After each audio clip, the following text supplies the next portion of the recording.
and welcome. I am Amarachi Ubani. Tonight, the president says he now knows which banks the stolen crude monies are deposited in abroad. Senate President and his colleagues visit Borno State, tells indigents Nigeria is with them. EFCC quizzes NAFDAC Director General for alleged contract scam, granted administrative bail. And Syrian government aeroplane crashes into marketplace, killing 27 people.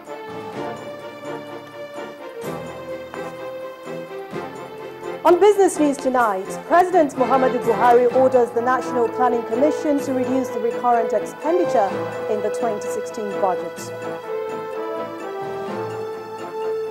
And on sports news tonight, Nigeria Wrestling Federation President Daniel Igali says the country has talented wrestlers who can win medals at the All Africa Games.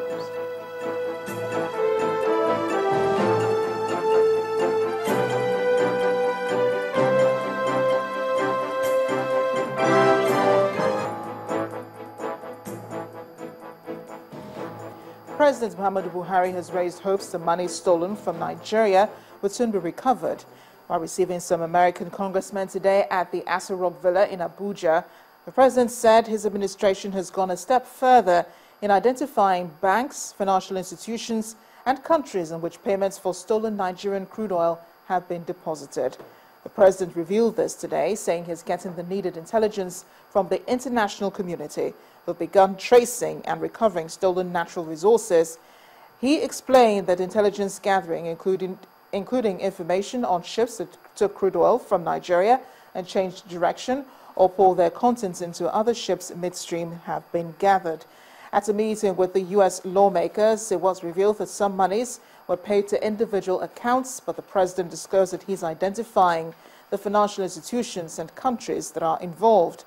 President Buhari says he's been assured that when all documents are gathered, the United States and other countries will treat Nigeria's case with sympathy. Meanwhile, the congressmen, led by Representative Darrell Issa, told the president that the U.S. looks forward to helping the country in many ways, from efforts to end the Boko Haram insurgency to theft of crude oil in the Gulf of Guinea. Meanwhile, the United States has begun a process to lift restrictions on arms embargo to Nigeria. A delegation from the United States Congress revealed this during a visit to the military authorities in Abuja, saying that the decision was part of efforts by the United States to enhance cooperation between the two countries in tackling the Boko Haram insurgency. The embargo on the sale of arms by the U.S. to Nigeria was embedded in the Leahy Law, which prohibited the U.S. Department of State and Department of Defense from providing military assistance to foreign countries that violate human rights with impunity. Our correspondent, Gloria Umezuki, reports. At the height of the Boko Haram insurgency, which forcefully captured strategic cities in the north, rendering many children homeless, orphaned and hungry, Nigeria began seeking support both from neighboring countries and internationally. But the situation, which seemed almost surreal, continued unabated.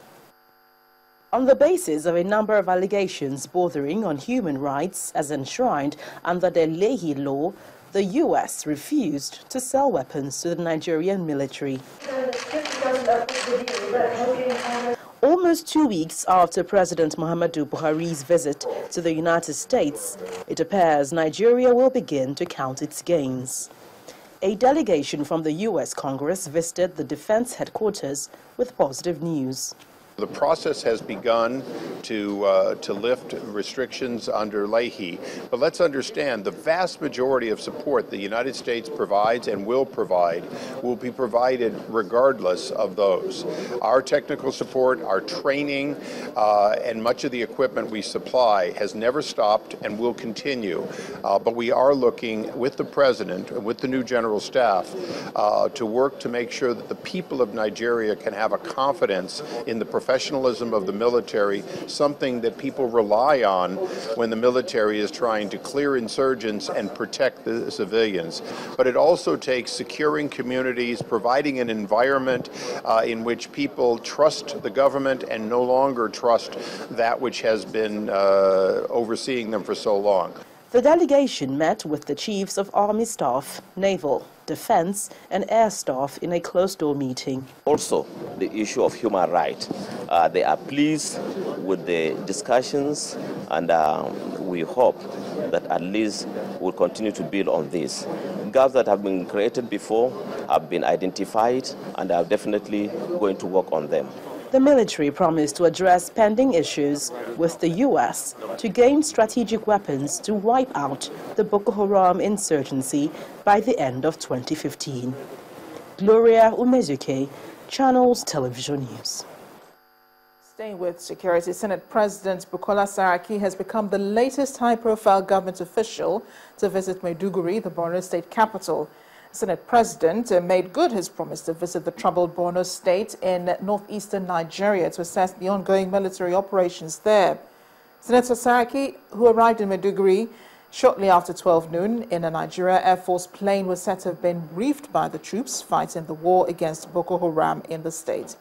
He was said to have held talks with the state governor, Kashim Shettima, at the government house and the Shehu of Borno, as well as inspecting some military facilities deployed for the operations there. Lawmakers in the upper chamber last week resolved that the Senate President would lead a delegation to visit the troops and internally displaced persons in camps in the northeast. The resolution followed an observation by Senator George Sekibo on the infrastructural damage caused by the Boko Haram insurgency there. The Senate thereafter asked President Muhammadu Buhari to establish a presidential intervention committee on the rehabilitation of that part of the country.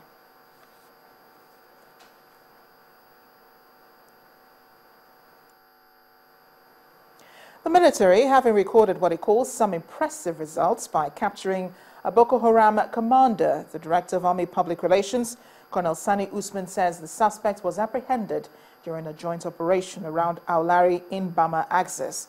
The offensive, conducted by the troops of the Pt.1 Brigade in conjunction with elements of 151 Task Force Battalion of 7 Division, also resulted in the rescue of 178 people held captive by the terrorists, including 101 children, 67 women and 10 men. Colonel Usman maintained that the troops consolidating on their successes under Operation Lafia Dole have also successfully cleared the terrorist camps in Fadan, Shuwaring, Wulari, Ngorodwaye, Jidori and several other locations. The Boko Haram commander is currently being interrogated. You no longer sit and wait for them to attack. You rather do the pursuit as against what we had before.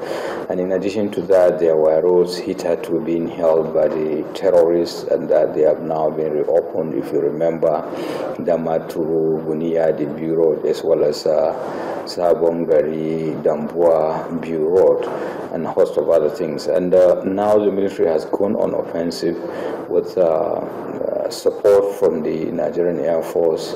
Were able to identify and of course destroy quite a number of camps, right from Shaburi, Shetumari, and just lately, yesterday, were able to also destroy 8 camps and rescue 178 persons from the Bama axis.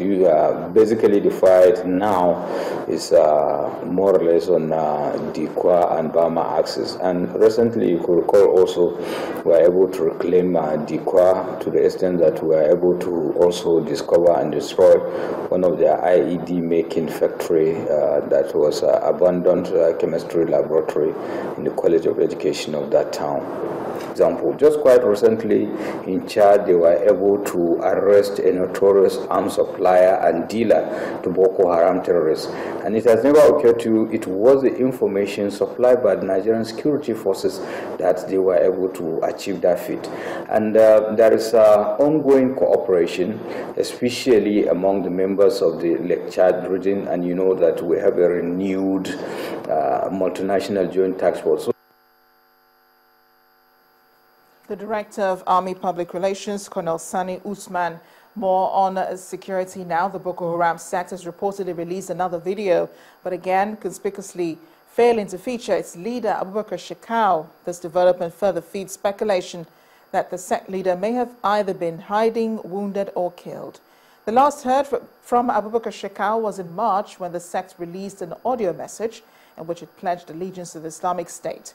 Shekau also failed to appear in a video the group released in June. According to the BBC, the newly released video contains very graphic details but appeared professionally produced, suggesting that IS propaganda units may have assisted in producing the material. There have been reports in the past that the sect leader had been killed, but Shekau subsequently appeared in videos to refute the claims. The Nigerian army earlier in the year stepped up multilateral attacks against the group, which had claimed terrorist territories in the northeast. The group now resorts to targeting softer targets through suicide bombings. In part two, after the break, government agency in Lagos seals off some churches over noise pollution. That's in a moment. Please stay with us.